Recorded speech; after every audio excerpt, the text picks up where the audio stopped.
സ്നേഹത്തിന് എന്ത് പേര് നൽകുമെന്ന് ആരെങ്കിലും ചോദിച്ചാൽ ഞാൻ പറയും അമ്മ. അമ്മ എന്നും സ്നേഹത്തിന്റെ ഒരു പര്യായം തന്നെയാണ്.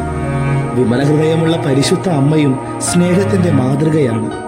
ഒരു സ്ത്രീയുടെ ഗർഭപാത്രത്തിൽ ഒതുങ്ങാൻ സർവശക്തനായ പുത്രൻ തമ്പുരാൻ തിരുമനസ്സായെങ്കിൽ അത് മറിയത്തിന്റെ ഉദരത്തിലല്ലേ? അമ്മ നമ്മെ ഓർമ്മിപ്പിക്കുന്നതും ഇതുതന്നെയാണ്. അമ്മയെ കണ്ടെത്തുന്ന ആത്മാവ് കൃപ കണ്ടെത്തുന്നു. അമ്മ സമുദ്രതാരമാണല്ലോ. തുറമുഖത്തേക്ക് അപകടമില്ലാതെ കപ്പലുകൾ അടുപ്പിക്കുന്ന ഈ അമ്മ ആത്മാക്കളെ തൻ്റെ മകന്റെ അടുത്തേക്ക് അമ്മയുടെ വിമല ഹൃദയം വഴി അടുപ്പിക്കുന്നുണ്ട്.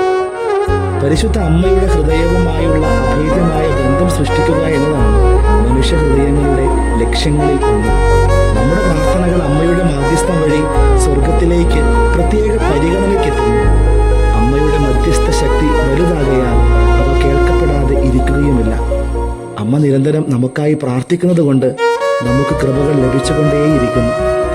ഹൃദയങ്ങൾക്ക് വേണ്ടിയുള്ള യുദ്ധം ആരംഭിച്ചു കഴിഞ്ഞു. നാം ഏതെങ്കിലും പക്ഷം ചേർന്നേ മതിയാവും. രണ്ടിലും പെടാത്ത ഒരു സ്ഥലമില്ലല്ലോ. നമുക്ക് പരിശുദ്ധ അമ്മയുടെ പക്ഷം ചേരാം. ലോകത്തിന്റെ ആവശ്യം പ്രാർത്ഥനയുടെ ഐക്യമാണ്. കൈകളല്ല, ഹൃദയങ്ങളാണ് ഒന്നു ചേരേണ്ടത്. മാതാവിനോട് ചേർന്ന് ഹൃദയം കൊണ്ട് നമുക്കും ഒന്നായിരിക്കാം.